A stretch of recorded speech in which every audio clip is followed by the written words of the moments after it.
بسم الله والحمد لله والصلاة والسلام على سيدنا رسول الله. حبايبي واخواتي أبطال الصف الأول الإعدادي، معاكم مستر محروس إمام مرة تانية معلم الدراسات. هرجع لكم المرة دي بمراجعة جميلة جدا جدا ومهمة جدا جدا، هي مراجعة شهر نوفمبر 2024، وهي تقريبا بتشمل الوحدة الثانية. الوحدة الثانية عندنا اللي هي تشمل الدولة القديمة والدولة الوسطى والدولة الحديثة، في شكل أسئلة هنجاوبها مع بعض، وفي أسئلة متجاوبة برضه هنشرحها مع بعض معاكم في الحصة. فركز معايا كويس جدا جدا. الأسئلة دي بتجمع مع حضرتك أسئلة الكتب الخارجية، سواء كتاب الامتحان أو كتاب الأضواء أو حتى كتاب المدرسة أو أسئلة نماذج الوزارة. فإن شاء الله بإذن الله الأسئلة اللي هتشوفها دلوقتي على مراجعة الوحدة الثانية دي مش هيخرج عنها أي امتحان أو أي أسئلة، فركز معايا إن شاء الله نستوعب ونلم الوحدة كلها في الكام ورقة دول أو الكام سؤال دول. تمام؟ خليك معايا. معانا أول سؤال بعنوان أكمل العبارات بما يناسبها من كلمات. يسمى عصر الدولة القديمة بعصر، طبعا سؤال سهل وعارف ان كلكم عارفينه، عصر الدولة بناة الأهرامات. بناة مين؟ عصر بناة الأهرامات. تمام؟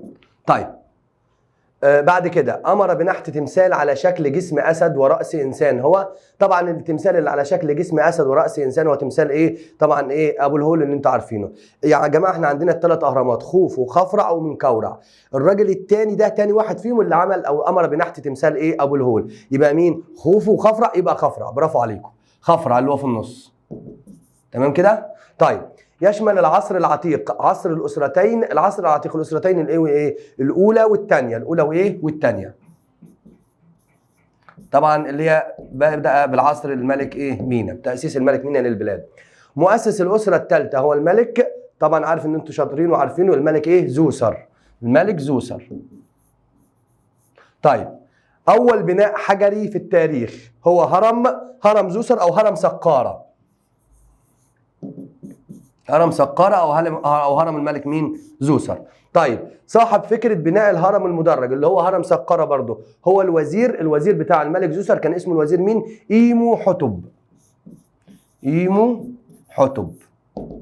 طيب لقب الملك سنفرو بيه، الملك سنفرو اللي هو مؤسس الأسرة الرابعة، لقب بإيه؟ بلقب المحسن المحبوب، لأنه كان راجل عادل.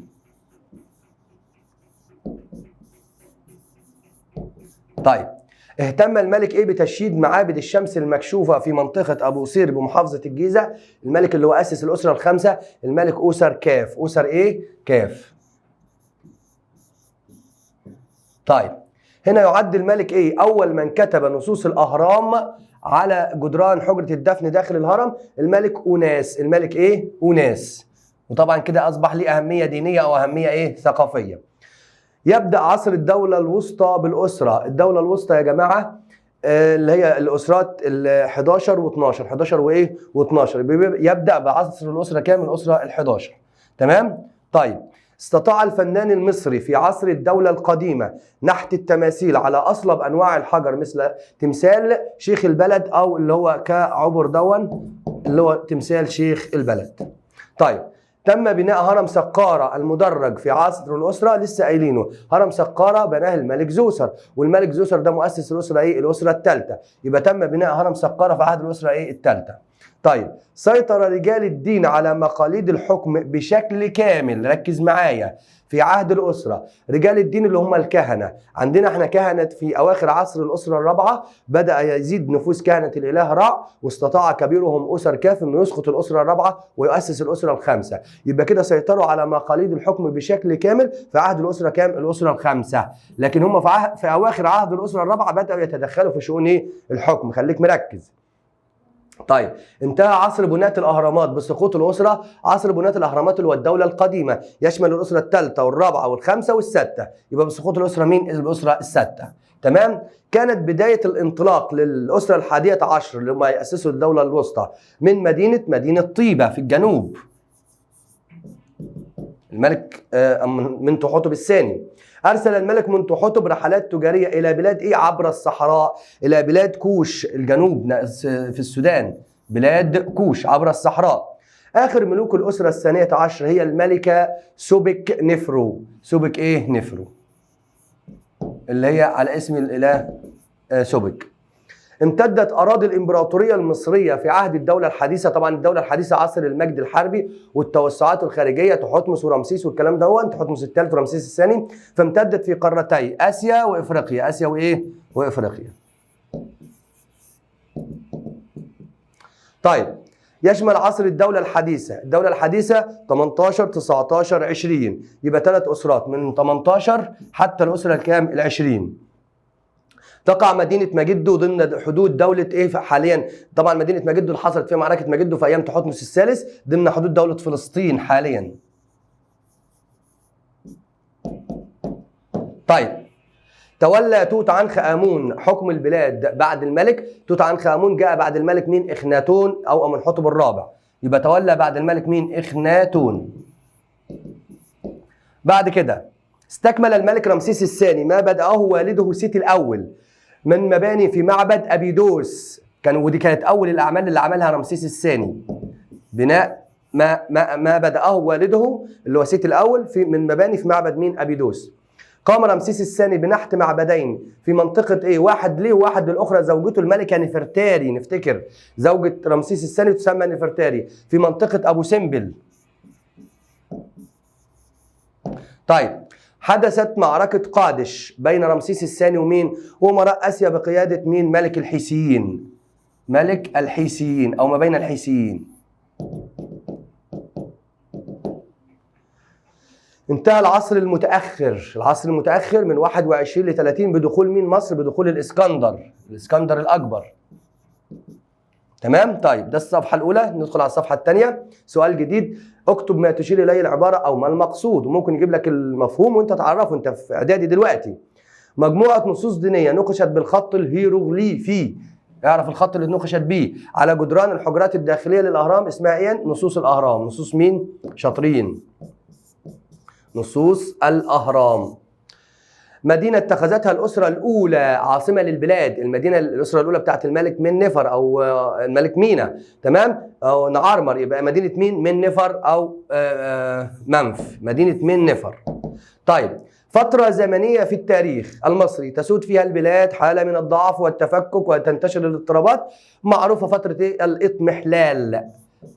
ودي من صفاتها البلاد تبقى في حاله ضعف وتفكك، وايه في الغالب كمان ممكن يكون اعتداء غزو خارجي. احد ملوك الاسره السته، وفي عهده ضعفت السلطه المركزيه خالص. الملك مين؟ برافو عليكم، بيبي الثاني. بيبي الثاني. طيب، مجموعه من القبائل جاءت من وسط اسيا واحتلت مصر في عصر الضعف الثاني. طبعا معروفين مين؟ الهكسوس. دولة كبيرة تسيطر على مناطق وشعوب مختلفة، تتكون عن طريق الفتوحات أو التحالفات وتضم ثقافات وشعوب متعددة. ده تعريف مين؟ الإمبراطورية. طيب، أحد ملوك الدولة الحديثة أصبحت في عهده مدينة نبتة ضمن الحكم المصري. طبعا دي الملك مين ده؟ تحتمس الأول. تحتمس مين؟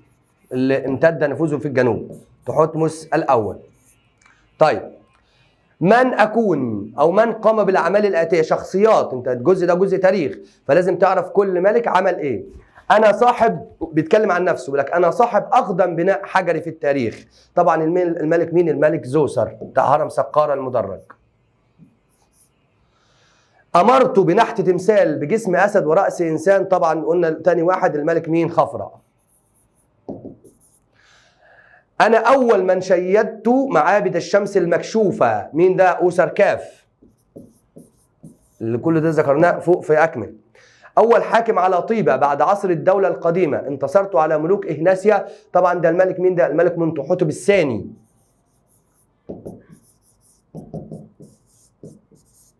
تمام؟ أحد حكام الدولة الوسطى، أخضعت حكام الأقاليم بمنحهم الألقاب الرفيعة وتقريبهم إلي. طبعا ده الملك مين؟ امنمحات الأول. امنمحات الأول هو اللي عمل كده. طيب، أول حاكمة يتم تسميتي على اسم الإله سوبك رمز القوة. طبعا الملكة مين؟ سوبك نفرو. بدأت النضال الحقيقي لتحرير مصر من الهكسوس. احنا عندنا 3 قادوا الحرب التحرير ضد الهكسوس، سقن الرع ثم كامس ثم أحمس. فاللي بدأ مين؟ سقن الرع اللي هو الأب.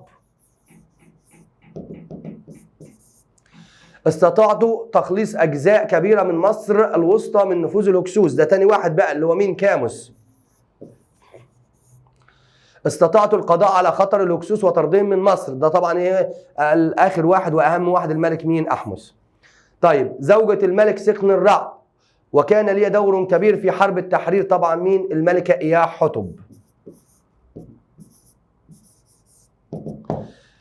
أحد ملوك الدولة الحديثة وقمت بثورة دينية. أول ما تلاقي ثورة دينية على طول يبقى الملك مين؟ إخناتون. عودت فيها لعبادة الإله آتون. مين ده اللي عمل كده؟ إخناتون. أحد ملوك الدولة الحديثة أعدت العاصمة إلى طيبة مرة أخرى وأعدت العبادة آمون مكانتها. ده اللي جه بعد إخناتون اللي هو توت عنخ آمون، المخلص لآمون، توت عنخ إيه؟ آمون. طيب اخترت مكان دفن الملك تحتمس الأول الملك إنيني، الوزير الإنيني ده. طيب المؤسس الحقيقي للأسرة العشرين في مصر القديمة، طبعا ده تبع الدولة الحديثة، رمسيس الثالث. رمسيس مين؟ رمسيس الثالث.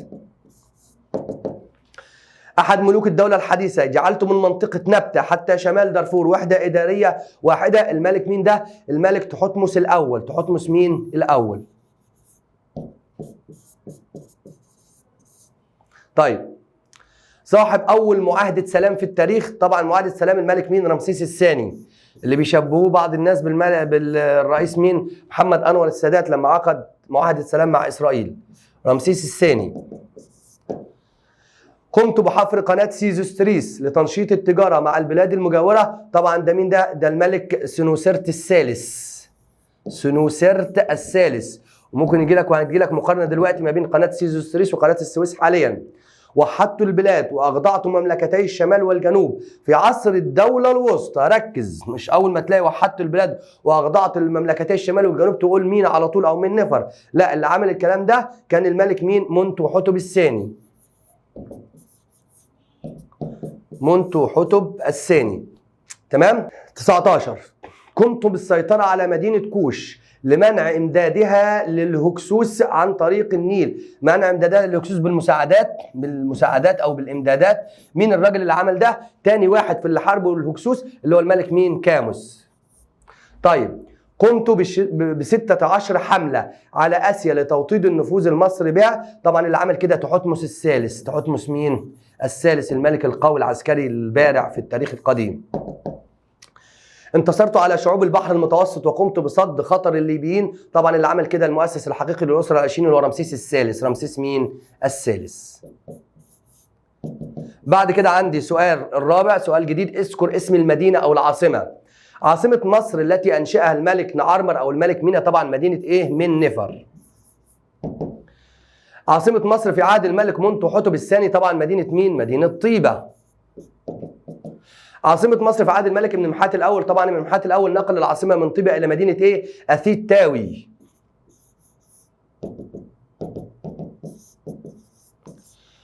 عاصمة مصر التي دمرها الهكسوس. الهكسوس جم دمروا مدينة إيه؟ مدينة من نفر وخربوا المعابد وأخذوا الأموال اللي فيها. عاصمة الهكسوس بقى في مصر اللي في محافظة الشرقية كان اسمها مدينة أواريس. أواريس يا شباب هي عاصمة الهكسوس لما احتلوا مصر. مدينة بدأ منها النضال ضد الهكسوس اللي هم حكام مدينة طيبة اللي هو سخن الرع وأولاده كاموس وأحمس. مدينة جعلها تحتمس الأول ضمن حدود مصر الإدارية مدينة إيه؟ مدينة نبتة. طيب السؤال الخامس، اختر الإجابة الصحيحة. أكثر فئات الشعب تضررا من تدهور أحوال البلاد في أواخر عصر الأسرة الستة هم مين؟ هل الصناع ولا التجار ولا الفلاحين ولا الكهنة؟ طبعا هنلاقي الطبقة الغلبانة، الطبقة عامة الشعب اللي بتتعرض دايما للظلم، طبقة مين؟ الفلاحين. يعد الملك إيه مؤسس الأسرة الرابعة؟ مؤسس الأسرة الرابعة الملك مين؟ سنفرو. كانت مقابر الملوك في مصر القديمة عبارة عن مصطبة واحدة. في عصر الأسرة مين؟ الأسرة الثانية، لأنها من أول الأسرة الثالثة، من أول زوسرة تبدأ تبقى هرم إيه؟ مدرج. بلغ بناء المقابر الملكية قمة التطور على يد الملك مين؟ يعني أفضل حاجة طبعا في عهد الملك مين؟ الملك خوفو، عشان الهرم الكامل. تمام؟ كان شكل مقبرة الملك نعرمر ده بتاع الأسرة الأولى عبارة عن مصطبة واحدة ولا هرم مدرج ولا هرم كامل ولا 6 مصاطب؟ طبعا كان مصطبة واحدة اللي في عهد الأسرة الأولى والثانية، ونعرمر ده مؤسس الأسرة الأولى. 6. اتخذ الهكسوس من مدينة إيه عاصمة لمصر؟ مدينة أواريس. انشأت الملكة سوبك نفرو هرم خاص بها في منطقة ايه؟ منطقة دهشور. بعد كده اي من ملوك الدولة الوسطى ساهمت اعماله في اتساع مساحة الارض الزراعية؟ الملك اللي اهتم ببناء السدود وعمل مقياس على النيل والكلام ده الملك مين؟ امنمحات الثالث. تم تحرير جزء كبير من مصر الوسطى على يد الهكسوس، من يد الهكسوس على يد مين؟ مش مصر كلها، جزء كبير الملك مين؟ كاموس. تم طرد الاسيويين من مصر في عهد الملك امنمحات الاول من جهه مين؟ طبعا من جهه ايه؟ الشرق، الاسيويين جم دايما من ناحيه سيناء. وصل نفوذ مصر في عهد الدوله الوسطى حتى الجندل الثالث. وجه الملك تحتمس الثالث حملته السابعة عشر نحو كوش، هو كان عمل 16 حمله ناحيه اسيا، تمام؟ والحمله ال 17 مش 17 حمله، الحمله رقم 17 عشان في ناس بتتلخبط فيها. كان أوسر كاف كبير كهنة الإله رع، طبعا أوسر كاف ده اللي هو إيه؟ بدأ يتدخل، وكان في هو رجال الدين بتوعه تدخلوا في شؤون الحكم في أواخر الأسرة الرابعة، وأسقطوا الأسرة الرابعة وأسسوا الأسرة إيه؟ الخامسة. ترجع شهرة الملك أوناس لأسباب إيه؟ دينية، لأنه أول من ناقش إيه؟ في نصوص الأهرام على جدران الأهرام الداخلية. صورت الملكة حتشبسوت رحلاتها التجارية إلى بلاد بونت على جدران معبد، طبعا معبد الدير البحري، تمام؟ تم تأسيس الأسرة 25 على يد أحد ملوك الكوشيين، تمام؟ استمر عصر الإضمحلال الثاني طوال نقط أسرات. كم أسرة؟ الإضمحلال الثاني أو الضعف الثاني الأسرة السبعة والثامنة والتاسعة والعشرة، يبقى كم أسرة دول؟ 4 أسرات. السؤال السادس، صوب ما تحته خط في العبارات. انتهى عصر الدولة القديمة باحتلال أجنبي؟ لا، عصر الدولة القديمة انتهى بثورة اجتماعية اللي هي في عهد الملك بيبي الثاني. يبدأ عصر الاضمحلال الأول من الأسرة الستة حتى العشرة، لا لسه قايلينه من الأسرة السبعة والثامنة والتاسعة والعشرة، يبقى الأسرة إيه؟ السابعة. رقم 3، انتشرت بعض المعبودات المصرية القديمة في أنحاء أفريقيا مثل الصقر والذي يشير إلى المعبود حورس. طيب، اهتم الملك منتوحتب الثاني بتجميل مدينة إيه وبناء المعابد بها؟ طبعا اهتم منتوحتب الثاني بتجميل مدينة طيبة. مؤسس الأسرة الحادية عشر هو الملك منتوحتب الثاني؟ لا، مؤسس الأسرة الحادية عشر هو الملك امنمحات الأول. السؤال السادس، معلش هو في غلطة هنا، مدينة أسيد تاوي خط المفروض يتحط هنا، هي قرية ميت رهينة بمحافظة الجيزة، لا هي مدينة مين زمان؟ مدينة من نفر. من إيه؟ من نفر، تمام؟ اللي هي منف. طيب، السؤال السابع، صواب أم خطأ؟ يعرف تمثال النبيل كعبر باسم شيخ البلد؟ صح. استطاع الهكسوس السيطرة على جميع الأراضي المصرية؟ لا، الجزء الجنوبي ما كانوش مسيطرين عليه، كانوا حكام وطنيين وبيدفعوا لهم إيه؟ زي إيه؟ يعني نوع من الأموال يعني، تمام؟ عفوا، يبقى كده دي غلط. استمر حكم الدولة الوسطى 3 أسرات، قلنا الدولة الوسطى لا 4 أسرات، تمام؟ يبقى غلط. بعد كده بنى الملك امنمحات الثالث سد اللاهون شرق النيل؟ لا طبعا، امنمحات الثالث بنى سد اللاهون طبعا فين؟ غرب النيل في الفيوم، يبقى كده غلط عشان خاطر موضوع شرق النيل دي. آخر الملوك الأقوياء في عصر الدولة الوسطى هو الملك سنوسرت الثالث؟ لا، كان امنمحات الثالث، تمام كده؟ طيب، عمل ملوك الأسرة السابعة عشر على تعميق الشعور الوطني لمواجهة الهكسوس وتشجيع الناس والكلام ده كله والحماسة؟ طبعا صح. كانت البلاد في عهد الملك تحتمس الأول يسودها القلاقل والاضطرابات؟ لا طبعا غلط، كانت البلاد مستقرة. أمر الملك توت عنخ آمون بإصلاح المعابد التي تهدمت أثناء ثورة إخناتون؟ حصل، تمام. تعرضت البلاد في العصر المتأخر للأطماع الخارجية؟ طبعا كان كله إيه؟ احتلال أجنبي. السؤال الثامن، رتب الملوك من الأقدم إلى الأحدث أو رتب الأحداث. الملك زوسر ده بتاع الأسرة الثالثة، الملك أوناس ده دولة حديثة، نعرمر ده الأسرة الثانية، تحتمس الثالث دولة الحديثة، سنوسرت الثالث دولة وسطى. يبقى هنقول مين في واحد أقدم واحد فيهم؟ يبقى نقول مثلا نعرمر رقم 1، تمام؟ وبعد كده عندي زوسر ده رقم 2 برضو الأسرة الثالثة، تمام؟ بعد كده ده الدولة الوسطى سنوسرت الثالث، بعد كده عندي الملك أوناس، بعد كده آخر حاجة تحتمس الثالث. نيجي بعد كده اكتشاف مقبرة توت عنخ آمون، بناء الهرم الأكبر، معركة قادش، معركة مجدو. ركزوا معايا في النقطة دي يا جماعة، أول ما يقول لي اكتشاف مقبرة توت عنخ آمون ما يقصدش عصر توت عنخ آمون، اكتشاف المقبرة ده كان في العصر الحديث سنة 1922، يبقى دايما لو جات لك دي في الترتيب هتلاقيها آخر واحد على طول.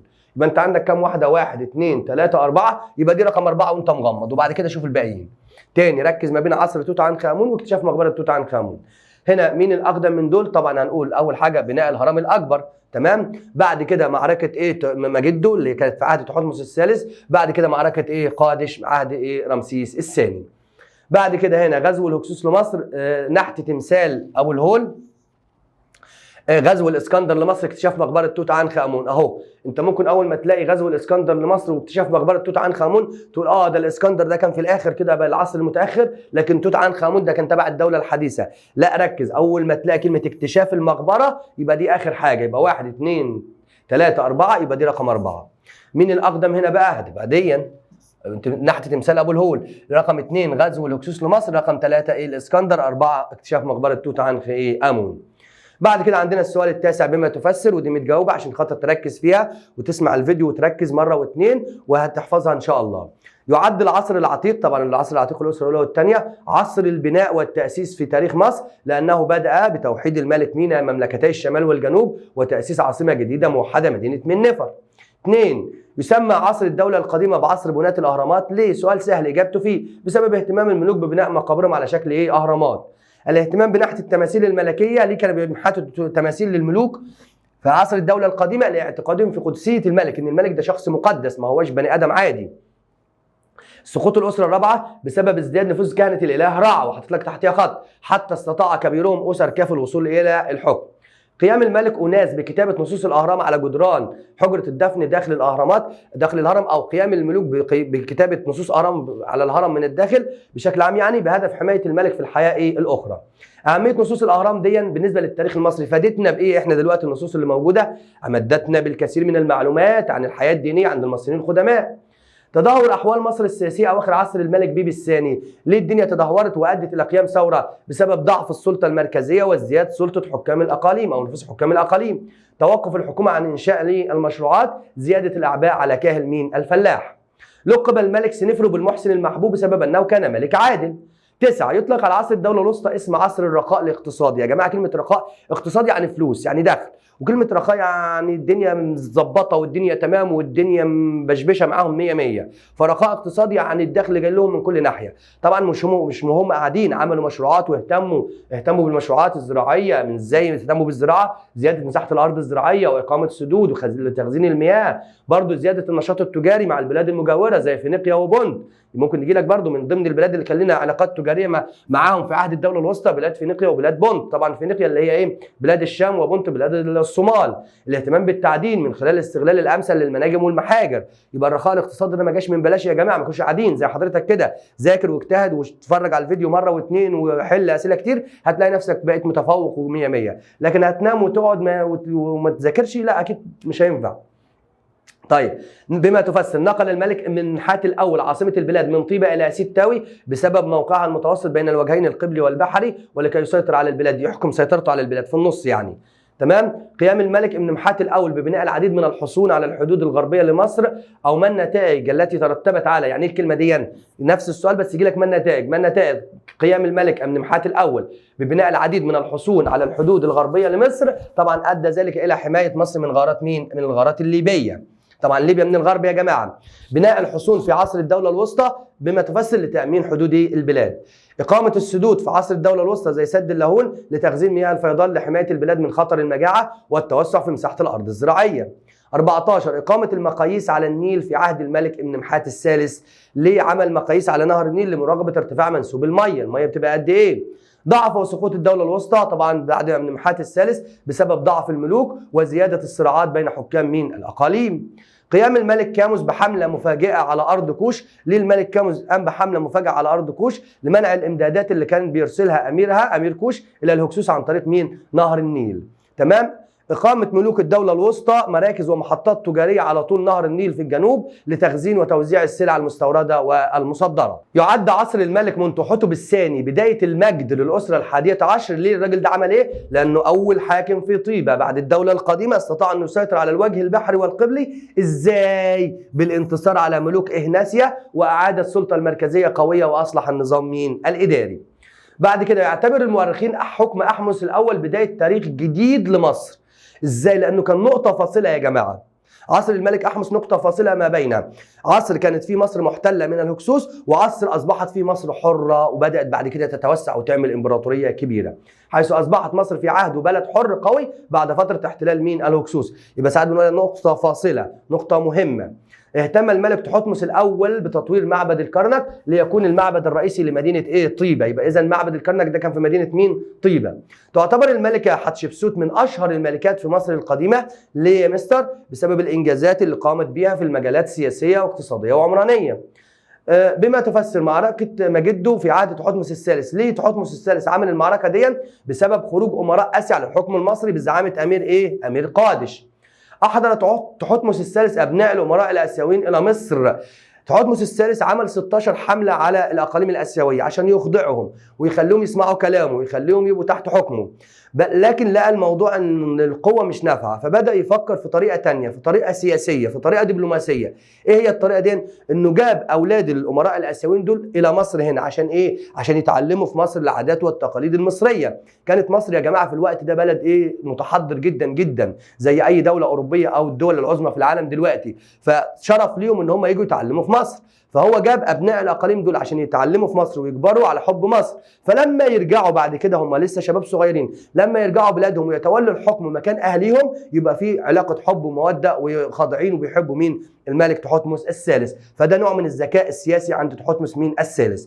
اللي يعلمهم العادات والتقاليد المصريه ويغرس في نفوسهم حب مصر حتى اذا ما عادوا الى بلادهم وتولوا الحكم كانوا من اتباعه مين؟ المخلصين. شهرة الملك توت عنخ آمون. توت عنخ آمون ما حكمش كتير وما فيش أحداث مهمة في عصره، بس ليه مشهور الراجل ده؟ بسبب المقبرة بتاعته التي اكتشفت كاملة. يا جماعة المقابر بتاعت الملوك كانوا بيحطوا فيها كل المقتنيات بتاعت الملك، ودايما حاجات الملك بتبقى حاجات إيه؟ من الذهب وحاجات ثمينة وحاجات غالية. وبالنسبة لنا احنا مش قصة ذهب وبس، أي حاجة الملك حطها بنستنتج منها وبنستنبط منها معلومات ونعرف التاريخ المصري ده كانوا عايشين ازاي. فالحاجات دي مهمه لينا جدا جدا.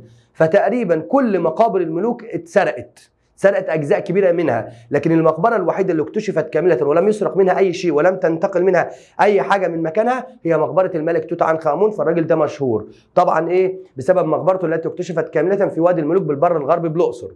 بعد كده رقم 25 اهميه مقبره توت عنخ امون فادتنا بايه؟ تحتوي على كنوز اثريه لا مثيل لها تعبر عن تقدم الفنون في مصر القديمه. 26 تسميه عصر الملك رمسيس الثاني بعصر الامبراطوريه الثانيه. ليه؟ بسبب وصلت مصر في عهده الى قمه مجدها، قمه التوسع تاني. مصر يا جماعه كانت امبراطوريه وتوسعات في عهد تحتمس الثالث.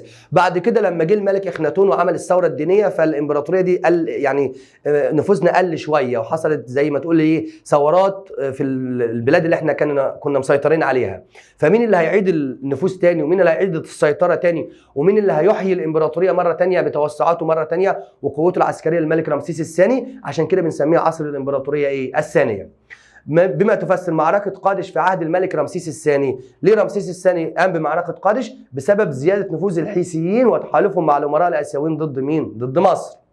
يعد الملك رمسيس الثالث المؤسس الحقيقي للأسرة العشرين. ليه؟ لأنه قام بعدة أعمال مهمة منها هزيمة شعوب البحر المتوسط، تصدى للليبيين اللي هاجموا مصر من ناحيه الغرب، اهتم بشؤون البلاد الداخليه واعاد تنظيم الجيش وشيد المعابد والتماثيل. يبقى كل دي خلته من اهم الملوك والمؤسس الحقيقي للاسره مين؟ العشرين. بما تفسر زياده النشاط التجاري لمصر في عهد الدوله الحديثه. طبعا الدوله الحديثه دوله تسمى عصر المجد الحربي والتوسعات الخارجيه والكلام ده، لكن يعني كان برضو من نتائج التوسعات الخارجيه دي ان زادت العلاقات مين؟ الخارجيه او العلاقات التجاريه. يبقى لماذا زاد النشاط التجاري الخارجي لمصر في عهد الدوله الحديثه؟ بسبب اتساع مين؟ الامبراطوريه، لان انت بقيت بتسيطر على اراضي كبيره وشعوب مختلفه وثقافات مختلفه، فالتجاره دي هتنشط، ده هيتاجر مع ده، وده هيزرع حاجه مش موجوده عند ده، وده هيصنع حاجه مش موجوده عند ده، فالنشاط التجاري ايه؟ هيزيد. تمام؟ ضعف وانهيار الدوله الحديثه. ايه اسباب ضعف وانهيار الدوله الحديثه؟ بسبب ضعف الملوك وتدخل كهنه آمون بمدينه طيبه في شؤون الحكم. يبقى الكهنه هنا اتدخلوا في الحكم في مرتين، في اواخر عصر الاسره الرابعه في الدوله القديمه واسقطوها وعملوا الاسره الخامسه اللي هو اسر كاف. هنا برضو تدخلوا في نهايه عصر الدوله الحديثه اللي هم كانت الاله مين؟ آمون، لكن في الاسره الرابعه كانت الاله مين؟ رع. السؤال العاشر، ما النتائج المترتبه على زياده نفوذ كهنه الاله رع في اواخر عصر الاسره الرابعه؟ لسه كنا بنتكلم عليها بعد من شويه. ادى ذلك الى تدخلوا في شؤون الحكم واسقاط الاسره الرابعه وتاسيس الاسره الخامسه. يبقى الاسره الخامسه اتاسست على يد رجال الدين. ما النتائج المترتبه على تعرض مصر للعصر الاضمحلال الاول. ايه اللي حصل؟ تعرضت البلاد للانقسام والغارات الخارجيه وتوقفت عجله التنميه والتطور الحضاري. ظهور الاسره ال11، انتهى عصر الاضمحلال الاول وبدايه عصر الدوله الوسطى. ما النتائج المترتبه على حفر قناه سيز السويس في عهد الملك سنوسرت الثالث؟ ادى ذلك الى زياده حركه التجاره الخارجيه بين مصر وجيرانها. ضعف الملوك بعد الملك أمنمحات الثالث. ضعف الملوك، سقوط الدولة على طول، أدى ذلك إلى سقوط الدولة الوسطى، لأن أمنمحات الثالث من الدولة الوسطى. إنشاء سد اللاهون في عصر الملك أمنمحات الثالث أدى ذلك إلى حماية البلاد من المجاعة والتوسع في مساحة الأرض الزراعية. الازدهار الحضاري الكبير لمصر في عهد الدولة الحديثة أدى ذلك إلى حدوث تأثير متبادل ما بين مصر والحضارات الأخرى. ما النتائج المترتبة على معركة مجده في عهد تحتمس الثالث؟ استسلام أمراء آسيا للملك تحتمس الثالث. وركز في الامتحان، هو عايز منك بما تفسر ولا ما النتائج؟ يعني سؤال زي ده ممكن يجي بما تفسر، ممكن يجي ما النتائج، فأنت اتأكد من إجابتك واعرف إجابتك هل ده بما تفسر ولا ما النتائج. ما النتائج المترتبة على ضعف الملوك بعد رمسيس الثالث؟ طبعا ضعف البلاد وسقوط الأسرة الحادية عشر وبداية العصر المتأخر، وسقوط الأسرة الحديثة. معلش دي غلط، دين وسقوط الدولة الحديثة. تمام؟ معركة قادش بين رمسيس الثاني والحيثيين أدت إلى، برضه تاني السؤال ده ممكن يجي بما تفسر، ممكن يجي ما النتائج. انتصار رمسيس الثاني وطلب ملك الحيثيين الصلح، فوافق رمسيس الثاني وعقد معه أول معاهدة سلام فين؟ في التاريخ. ما النتائج المترتبة على ازدهار الفنون والآداب والأنشطة الاقتصادية في عصر الدولة الوسطى؟ أطلق على عصر الدولة الوسطى عصر الرخاء الاقتصادي. 12. ما النتائج المترتبة على معاهدة السلام بين رمسيس الثاني وملك الحيثيين؟ انتهاء الحرب بين الطرفين ومساعدة كل طرف منهم للآخر في حال تعرضه لهجوم من طرف ثالث أو من دولة أخرى.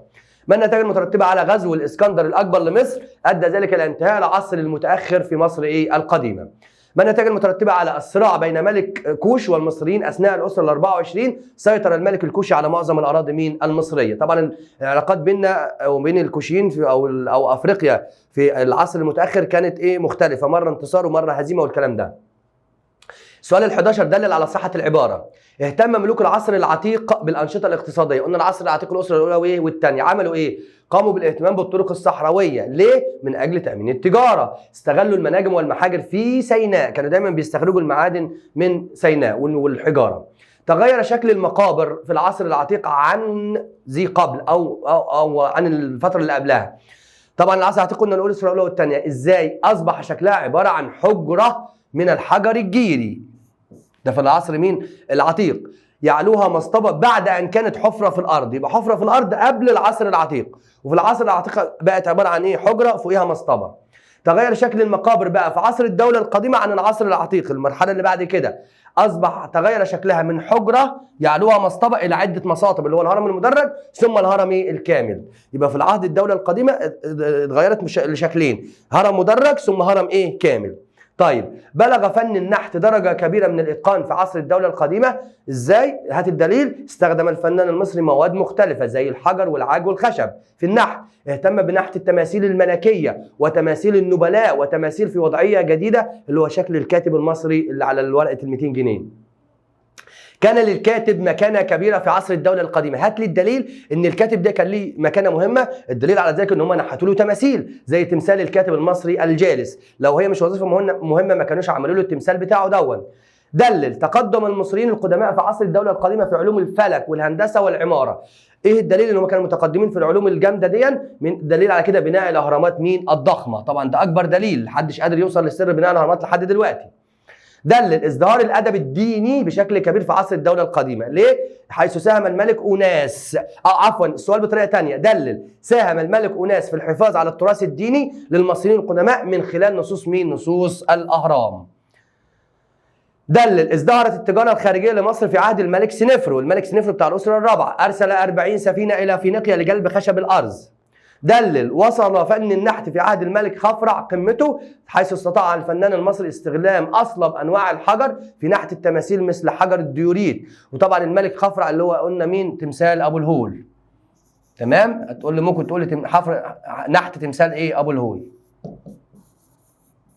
طيب اهتمام ملوك الدولة القديمة باكتشاف قارة أفريقيا. الدولة القديمة ما تقوليش نخاوي الثاني دلوقتي، حيث أرسل ملوك الأسرة الخمسة والستة رحلات تجارية واستكشافية إلى أفريقيا، مثل رحلة الرحالة حرخوف من أشهر الرحالة في الدولة القديمة. دلل تأثر إفريقيا بالحضارة المصرية في عهد الدولة القديمة إزاي؟ الدليل على كده انتشرت بعض المعبودات المصرية في أفريقيا، زي المعبود زي مثل الصقر اللي هو يمثل الملك حورس، انتشرت عبادته فين؟ في دولة أوغندا، ملوك أوغندا. انتشار بعض العادات المصرية بين شعوب أفريقيا زي التحنيط عند أمراء الكونغو، انتشار الآلات الموسيقية في غرب إفريقيا، ده دليل على التأثر بيننا وبينهم. تشابه كل من الملك سنفرو وابنه خوفو في الاهتمام بالتجارة الخارجية، طبعا دول في الأسرة الرابعة، حيث نشطت التجارة الخارجية في عهدهما مع بلاد فينيقيا.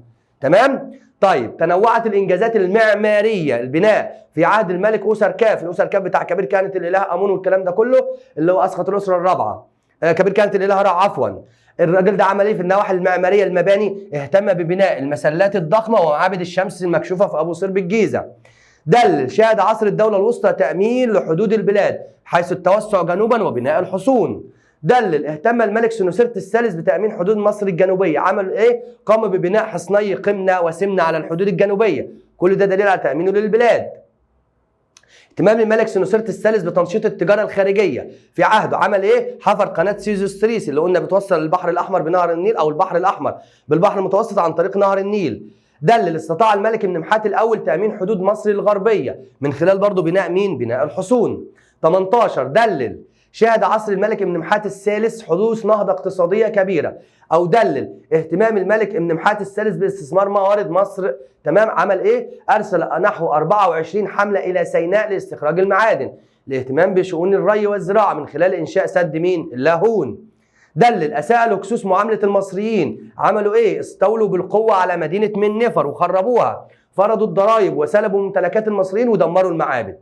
دلل كان للملكة إياه حتب اللي هي زوجة سقن الرع دور كبير في حرب التحرير ضد الهكسوس، شجعت ابنيها كاموس وأحمس على الاستمرار في الكفاح وفي الحرب ضد الهكسوس بعد مقتل زوجها اللي هو مين؟ سقن الرع. تولت شؤون البلاد في أثناء حربهما ضد الهكسوس بالنيابة عنهم، بتدير البلد وهم في ميدان القتال. دلل وجود علاقات تجارية بين ملوك مصر في عصر الدولة الوسطى وحضارة كوش، حيث تم تبادل الحلي والمجوهرات والعطور والعجوة والتوابل والزيوت زي زيوت الزيتون وزيت النخيل. دلل ارتبط اسم الملكة سوبك نفرو برمز القوة، طبعا لأنها أول حاكمة في مصر يتم تسميتها على اسم الإله سوبك اللي هو رمز إيه؟ القوة. يبقى مين رمز القوة في مصر القديمة؟ الإله مين؟ سوبك. دلل امتدت سيطرة مصر العسكرية إلى الجنوب في عصر الدولة الوسطى بالتحديد، في عصر الملك منتوحتب الثاني توسع جنوبا ووصلت حدود مصر في عهده توسع جنوبا، دي أول دليل. تاني حاجة توسع جنوبا، ماشي؟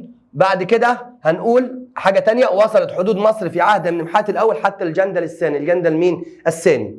طيب اهتم الملك النمحات الأول بالتنظيم الإداري، عمل إيه؟ ظهر ذلك من خلال اختياره لموقع العاصمة اللي هي أسيد تاوي، نقلها من قبل أسيد تاوي اللي هي موقع متوسط ما بين الوجه البحري والوجه القبلي، برضه إن هو أخضع حكام الأقاليم إزاي؟ بمنحهم الألقاب الرفيعة، يبقى ده كان شاطر في الناحية الإدارية. يعد عصر الملك منتوحتب الثاني عصر المجد لمصر. ايه الحاجات دي اللي عملها؟ جاء قبل كده بما تفسر، لانه اول حاكم في طيبه يسيطر على الوجه البحري والوجه القبلي، واعاد للسلطه المركزيه قوتها واصلح النظام الاداري. 26 دلل امتدت سيطره مصر العسكريه الى الجنوب في عصر الدوله الوسطى، حيث قام المصريون الحصون من الجندل الاول حتى الجندل الثالث.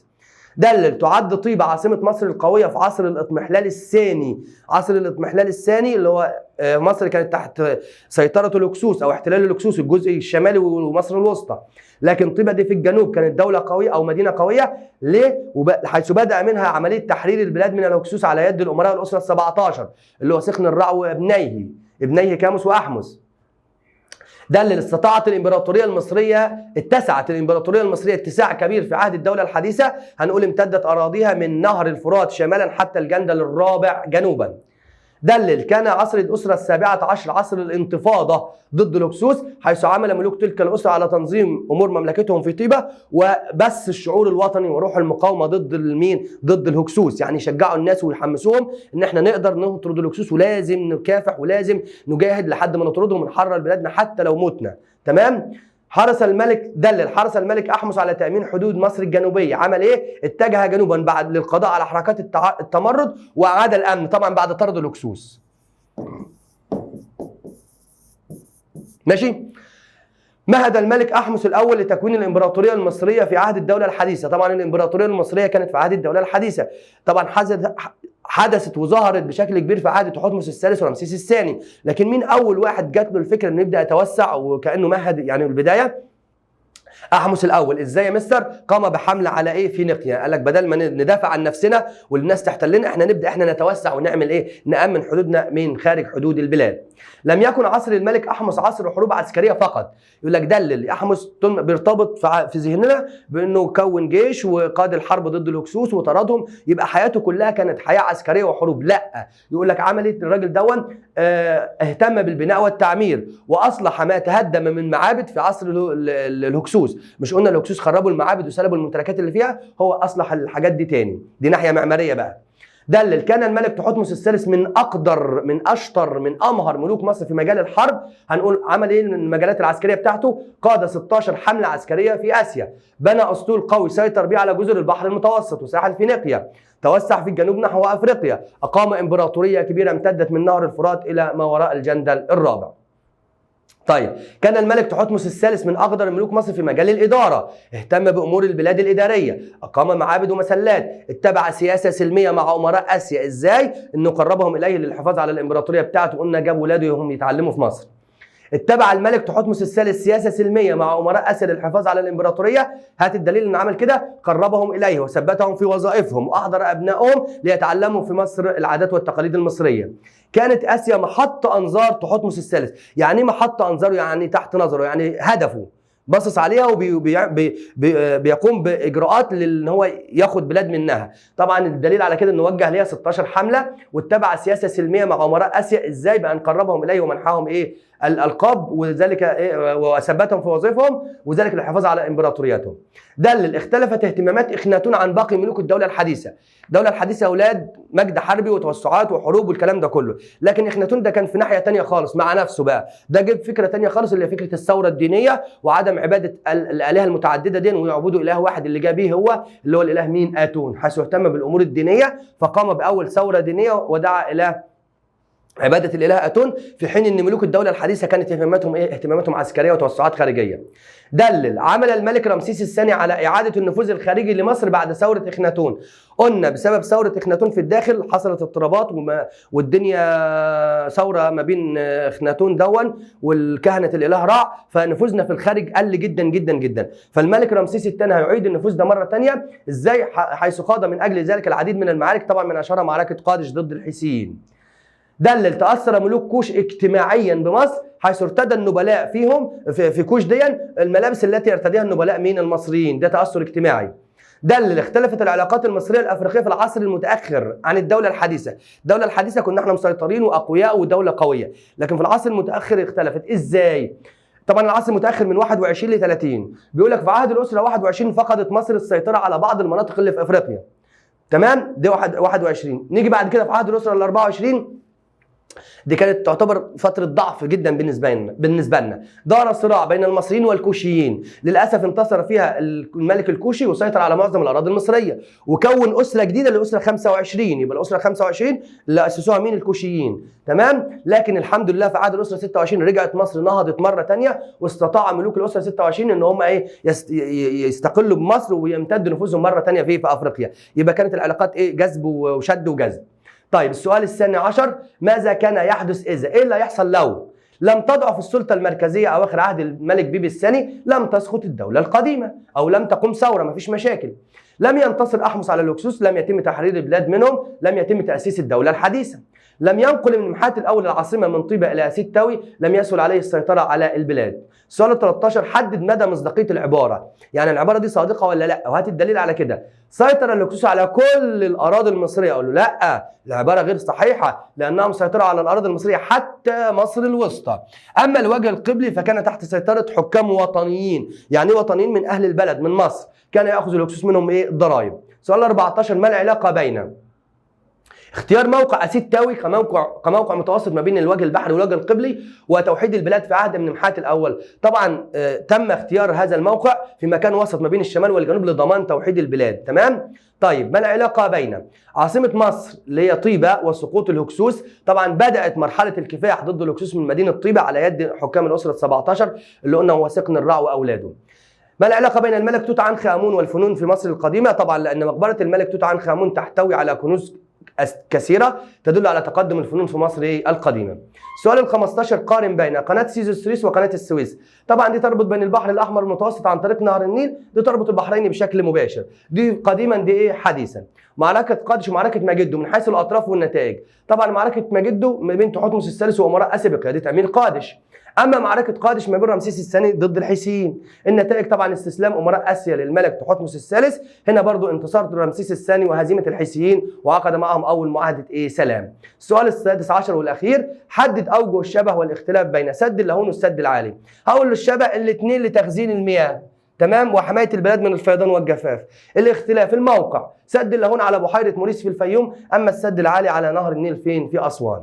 حدد الشبه والاختلاف بين الملك احمس والملك توت عنخ امون في مجال التشييد والبناء. تمام. طبعا اصلح الملك احمس المعابد اللي تضررت من غزو الهكسوس، بينما اصلح الملك توت عنخ امون المعابد التي تضررت اثناء ثوره مين؟ خناتون الدينيه. وكده تكون انتهت المراجعه بتاعتنا. معلش حقكم عليا، ممكن تكون طويله شويه فيها رغي كتير، بس انا حاولت ما اسيبش اي حاجه فيها. هو المنهج بتاعكم معلش يعني دسم شويه، مش هقدر اقول اكتر من كده، بس معلش بالاجتهاد والتكرار ان شاء الله هيبقى سهل وجميل جدا جدا. طبعا ان شاء الله عندكم بكره امتحان الشهر بتاع شهر نوفمبر 2024.